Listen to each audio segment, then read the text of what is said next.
book lovers, it is G-Swizz here, and welcome to the 12th day of the 12 days of G-Swizz. I will be sharing with you guys my top 17 books of 2017. You guys thought it was going to be top 12 of 2017 because you thought that, you know, I was going to follow the pattern, but I didn't, because I've read 170 books this year. The aim is to get to 172, but that's not because I just want a big number, it's just because those two books need to be read. So technically this list is around 10% or even less than 10% of what I've read this year. Actually, jokes, this list contains series as well as books. To sum it all up, I've read a lot this year. I've consumed a lot of stories, and I'm sorry that this list is going to be long, but you guys have just got to deal with it. I've got to deal with it because it's so hot. It's nighttime, guys. I'm filming at nighttime. That's why my lighting isn't great. That's why there's shadows over here, but I'm just going to have to put up with this. I'm going to cringe a lot when I'm editing this, but I need to film this now because I have no time later. So let's get started with the top 17 books I read in 2017. Coming in at spot number 17 has to go to the Young Elites trilogy by Marie Lu. After reading the Legend trilogy,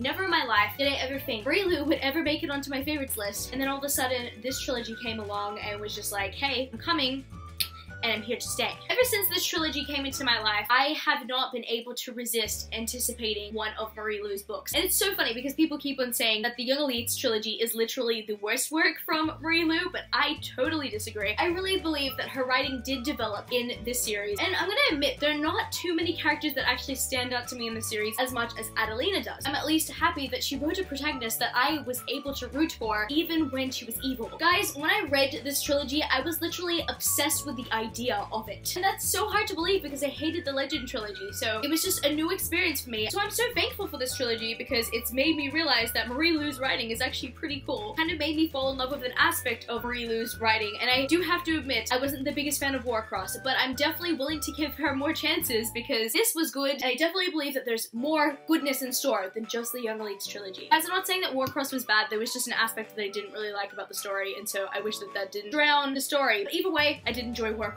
Coming in at spot number 16, we have another trilogy that I binge read this year, and that will be the Firebird trilogy by Claudia Gray, which consists of 1,000 Pieces of You, 10,000 Skies Above You, and A Million Worlds with You. Now, I hear so many mixed opinions about this series. A lot of people actually look at the covers and think that they're actually contemporary books. It turns out they are a really awesome parallel universe type of sci-fi. I don't even have the words to describe it, but yes, there are parallel universes in this world, and it's so freaking awesome. But I think the one thing that a lot of people are very irked by is the love triangle in here. Yes, I do have to admit there is a love triangle. Sometimes you can get annoyed with the characters, but the whole overall adventure of the story is just so complex and so great. And I understand that the romance aspect is pretty juvenile, but other than that, like, I really love the family presence in here, but not only that, it's just really cool that we have this whole crew of scientists in a YA novel. The characters' occupations just makes it such a badass story, and I love it so much, and so that's why it deserves a spot on my top 17. Guys, if I've been looking distracted or if I'm not looking at the camera, it's just because I came back from work today. I've just been so exhausted, but I have to film this in order for it to be on my channel on time. And at spot number 15, we have Dracora by Lynette Noni, which is the third book in the Modoran Chronicle series. I am so blessed to have actually read this series this year and been introduced to this series this year. My friend Jenna at the channel Just a Little Bit Random, she critique reads this series. Through the series, I've met so many other book bloggers, it's just been the best. So I started reading Akane this year, and then I moved on to Raylia, and then of course the big anticipated Dracora came out. I devoured this book. I understand that this book is kind of like a diverging path compared to the rest of the series, but I love it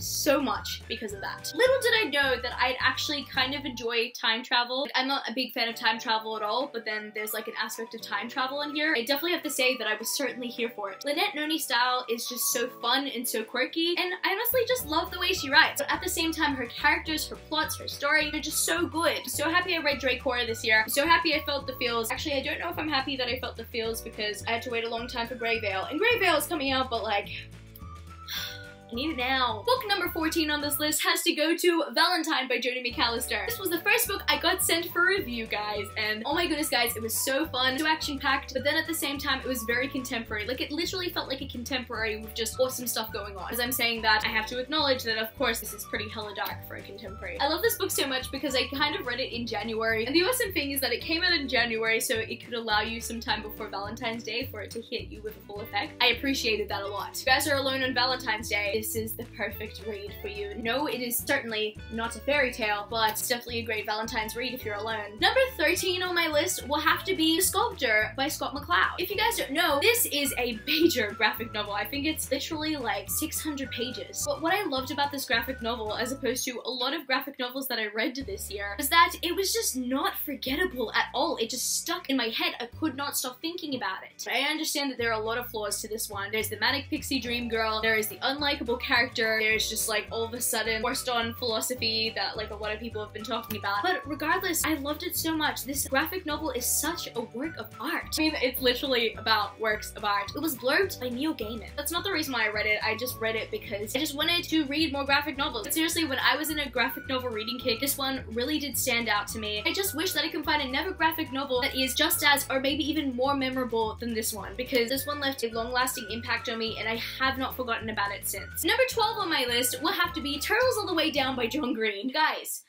John Green published a novel this year. I haven't been able to say that in the longest time. Turtles All the Way Down was one of the most revolutionary books I've ever read, because this is an own voices book from an author, like a very popular author that is not known for their own voices work. Honestly, reading this book, I just felt like I was so connected to John in a way, because Aza's struggle with anxiety is just so relatable to mine. No, I cannot speak for the OCD rep because I do not suffer with obsessive compulsive disorder. But there was definitely a point in my life where anxiety ruled over every single thing I did. I'm so appreciative that John Green wrote about that in this book. And no, I cannot say that this book is without flaw, but regardless, it is one of the many books that I definitely treasure and I appreciate in life. Number 11 on this list will be Miles Morales Spider-Man by Jason Reynolds. Now, I'm gonna kind of admit, when they announced this book, I barely cared about it, to be honest, because I've stopped caring about comic book character novels, but like I've been buying them anyway, but I'm just not excited to read them. But then one or two people that I wholeheartedly trust in the book community started picking this book up and they started to obsess over it. And then Spider-Man Homecoming came out, I was just like, I need more Spider-Man in my life, and I watched Spider-Man Homecoming like 5 times, and then all of a sudden I was just like, you know what, I have a mighty need. I need to read this. And it's so funny because usually with these type of books, I usually buy them and then I keep them on my shelf for the longest time and then I pick it up when I feel like it. But no, I bought this book and I read it straight away. And I do not regret this decision, guys. This isn't just like one of my favorite things from Marvel, it's one of my favorite books ever. And you want to know why? It's because it's a book about Spider-Man that also deals with issues like race and family patterns, and that's so important to be represented not just in YA novels, but literally in the comic book sphere. That is why I love Miles Morales Spider-Man so much, and I treasure this book with everything I have. Spot number 10 goes to the Red Rising trilogy by Pierce Brown. I'm so happy I was recommended this series. The reason why I didn't pick it up for the longest time is because for the longest time they had like 2 of these paperbacks in short mode, and then the 3rd paperback was tall, and then I just decided to buy the trilogy altogether. Actually, I literally bought this trilogy on Boxing Day last year, and it's literally almost Boxing Day again. I literally read it almost straight away after I bought it. I think I read this in January or February. I'm so happy that I read this series because, oh my goodness guys, it was revolutionary, and I cannot wait for Iron Gold, man. You have no idea how excited I am for Iron Gold. I think I have Iron Gold pins in my room. Yes, Iron Gold pins in my room, guys. Problem is though, is that like I don't have a book to match the pin. If anyone feels generous,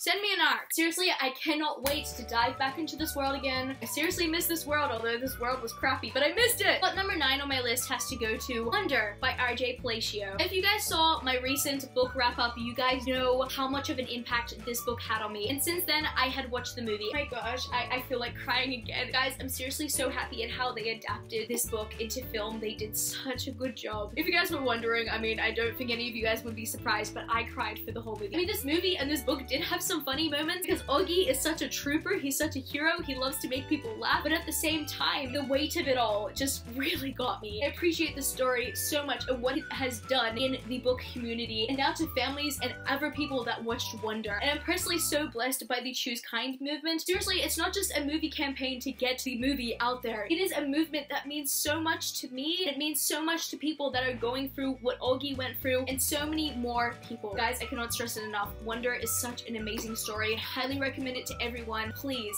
if you have not read Wonder yet, you need to. Coming in at spot number 8 will be The Unbeatable Squirrel Girl Beats Up the Marvel Universe, or just the best Unbeatable Squirrel Girl comics this year. Like, all of them come under this spot. Volume 1 of The Unbeatable Squirrel Girl was the first 5-star read I read this year. It changed the course of my reading year. And I cannot say that 2017 was the best reading year ever. 2016 was the best reading year ever for me personally. And if The Unbeatable Squirrel Girl was not introduced to me this year, I don't know what I would do. This year would literally suck. Seriously, Honestly, Dorian Green just made my life so amazing this year. She is probably one of the most relatable Marvel comic book characters out there. Her stories are not even just fun, but they are so interesting as well. And I love how they explain how she is able to defeat any villain out there. She's literally unbeatable. The reason why I'm mentioning this standalone specifically, which is the unbeatable Squirrel Girl beats up the Marvel Universe, is because it kind of shows the morally gray side of her. I really appreciate this comic book so much. And guys, can we talk about the art style? Erica Henderson did such a good job. Ryan North is such a great writer, and he's perfect for Squirrel Girl. I am kind of scared to see Squirrel Girl adapted because I really love her comics. I adore her comics. Seriously, she's left a lasting impact on me as a reader. That's all I gotta say. Coming in at spot number 7, we have the Guardians of the Galaxy Modern Series by Dan Abnett. Now, I mentioned this comic book series in my top 6 comic book series that I really loved this year. I adored this series, guys. The series was kind of nothing but perfection. I do have to admit, when I first read it, I kind of saw it as pointless. I'm like, why do I need to read this? And all of a sudden, when Guardians of the Galaxy Volume 2 was gonna come out, and then it eventually came out, I was able to analyze the whole thing because I had read the first part of this comic book series. And then eventually, I read the second part of the comic book series, and it seriously all made sense, and I could see the influences that James Gunn used in order to make Guardians of the Galaxy Volume 2, but compared to this comic book series, Volume 2 of Guardians of the Galaxy was a big disappointment. It's so funny because I feel like I keep on giving a bipolar answer when it comes to this movie. Sometimes I keep on saying that it's good, and sometimes I keep on saying it's bad, but the views I have of this movie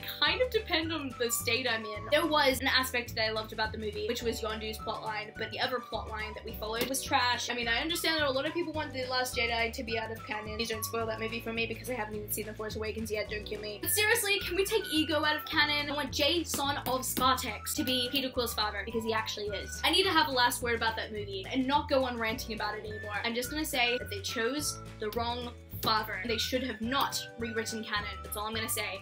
Okay, I'm out. Anyway, I gotta say that Dan Abnett's Guardians of the Galaxy was really cool, and this was written before Guardians of the Galaxy was even famous, back in the days when they were ignored. To have read this comic at this time was honestly the greatest thing ever, because as much as they say it's a modern series, it's actually a classic, which is insane. Coming in at spot number 6, we have the Magnus Chase and the Gods of Asgard trilogy. Every year, I seem to fall in love with a new series by Rick Riordan. 2015 was the Percy Jackson year for me. 2016, I fell in love with the Kane Chronicles, Heroes of Olympus, and Trials of Apollo. My goodness. And this year was Magnus Chase's year, and boy, these books were so good. I love that this year was literally a time for Norse mythology to shine. Literally, if you were to ask me like a year ago, I would seriously not give a crap about Norse mythology. I'd be like, what's Norse mythology? Greek mythology is way better, woo! But this year, I fell in love with Norse mythology. And maybe that's also because I read the Lady Thor comics, but either way, this gave me a much bigger love affair for Norse mythology. I could say the same thing about the Thor movies. The Thor movies definitely deepened my love for Norse mythology, but if anything, this is like the cornerstone series for that. And this book series contains so many great characters. Magnus is honestly such a great protagonist. I seriously love him so much as a protagonist. I honestly love to see his growth throughout the series. And Samira. Samira is honestly one of my favorite Rick Riordan characters ever. I seriously loved this trilogy. I also really love the trilogy's covers because they're gorgeous. It's so funny because everybody a couple of years ago was just like, Magnus Chase is never gonna be like one of those Percy Jackson things. A lot of people keep on saying that about the Kane Chronicles. That's the reason why people aren't picking up the Kane Chronicles. Pick them up, they're good. But I'm so happy that people actually gave Magnus Chase a chance. I just need more books in that series now. Guys, we're coming to the top 5. I think at spot number 5 has to be Tower of Dawn by Sarah J. Maas. I think a bunch of you guys are gonna be shocked. You guys are gonna be like, what? It's number 5 this year? Wasn't like Empire of Storms your number 1 last? Actually, no, it wasn't number 1. Oh my goodness, it was number 2.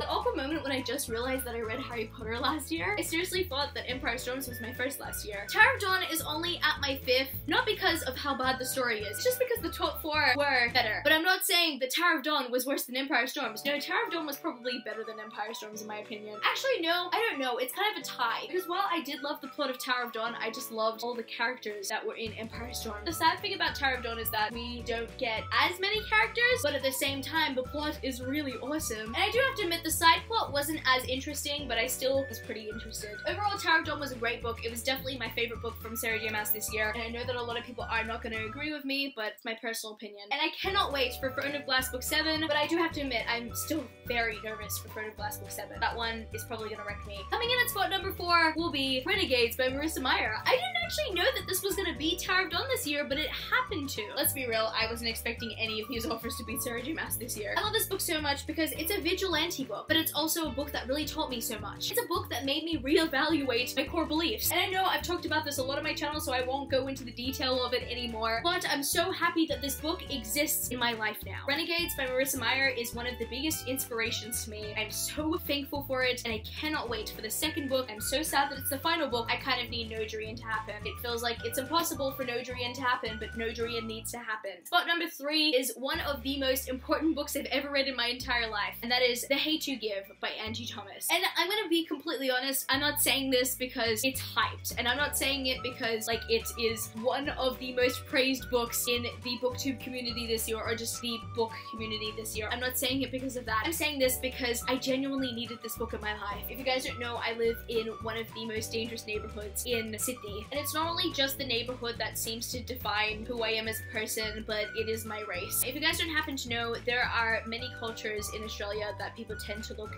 down upon, Arabic people especially. And yes, I've experienced bullying through racism, and I know a lot of people that have as well, and it's not easy at all. It's so funny because a lot of people don't even know that I'm Lebanese anymore. A lot of people think that I'm Greek, but I spent a lot of time trying to make sure that people didn't see who I was in my culture, or people seeing my culture through me, because I was kind of ashamed. But if anything, this book kind of taught me that I should not be ashamed in who I am. Now being a 22-year-old, I have a lot more mature people in my life, but at the same time, it's not a struggle that tends to go away. And I'm so appreciative that this book addresses that so much, because we have a protagonist that goes to a white school, and she goes through the same struggle. And I loved that even though I couldn't relate to Star directly, especially because I live in Australia and our gun laws are super strict, even though I couldn't relate to her directly or fully understand from her perspective, I loved how I could still relate to her in some way, shape, or form. I appreciate Angie Thomas so much and what this book has done in our community and to me personally. I could seriously say the most sappy speech about this book right now, but I'm not going to do that because I need to move on with the final 2 books on this list. But yes, Thug was one of the best books I read this year. Coming in at spot number 2 will have to be The Darker Shade of Magic trilogy by Victoria Schwab, or really V.E. Schwab because that's her adult pen name, which consists of A Darker Shade of Magic, A Gathering of Shadows, and A Conjuring of Light. I was not expecting this to be on my favorites list of this year. I was actually expecting to like Red Rising better than this series. I only picked up the first book because I was just like, meh,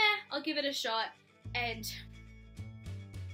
oh lordy. This book series was so much more than I expected it to be. Seriously, I didn't think that an adult fantasy series was gonna be my cup of tea compared to some young adult fantasy, but my goodness, it was. And if you guys are like struggling with recommendations with adult fantasy and not wanting to get into adult fantasy at all, let me just say that this is a good bridge into adult fantasy. It is so good. And I love that the series has some really good fleshed out characters as well. I mean, you have Kel, you have Lila, you have Rai, and of course you have my bae, Alucard Emery. He is gorgeous, and you're not introduced to him until the second book happens, so that's why you need to read the second book. By the way, if there's any book that I could recommend in this series highly, it would definitely be A Gathering of Shadows. I'm technically saying that this is actually my second favorite book of the entire year. This series was such a good time. I'm so excited for the spin-off series, which is going to be Threads of Power. Man, I'm just so happy I was introduced to this series this year. I actually paid attention to people. I read it. And now we officially come to spot number 1. I put off telling people what my number 1 favorite book of the year was for the longest time, because seriously, I love to keep the suspense for it. But if you were waiting for it to come up on this list somewhere at any time and it just didn't pop up, well, this is the opportunity. It's going to come up. My number 1 favorite book of 2017 goes to Strange the Dreamer by Laini Taylor. This is a big surprise for me. I was not expecting this to make it at all on my favorite books of 2017, or like let alone it being my favorite book of 2017. This book had such a big impact on me. I'm so thankful for it. I'm so thankful that Laini Taylor wrote this book. She took the time to write this book. I know it takes her a long time to write. She's even said that in her interviews, but she took time to write this book, and I'm so happy she did. And I know that The Muse of Nightmares is probably gonna take ages till it's published too, but it's gonna be worth it. This book introduced me to some of my favorite characters this year, also one of my favorite fantasy settings ever. It was so well done, so well crafted, so well written, but at the same time, it wasn't too hard to get into. I'm gonna admit though, if I didn't have some heads up before going into this book, like about the synopsis or the fact that Sarai doesn't turn up to like 80 pages later or something like that, if I didn't get those heads up, then I would have been hella confused, but I'm happy that I got those heads up because all things work together for good. So yes, I'm officially gonna say this loud and proud. Strange the Dreamer is my favorite book of 2017. So that is gonna be it for the 12 days of G-Swizz. I'm so tired. I am breathing so heavily, so I'm gonna finish off this video. That is gonna be it for this video today, book lovers. You can follow me on my social medias. I'm at G-Swizzelbooks on Twitter and Instagram, and I'm also at Goodreads. That's www.goodreads.com/G-Swizzle. I love you, book lovers, and I will see you later. Peace.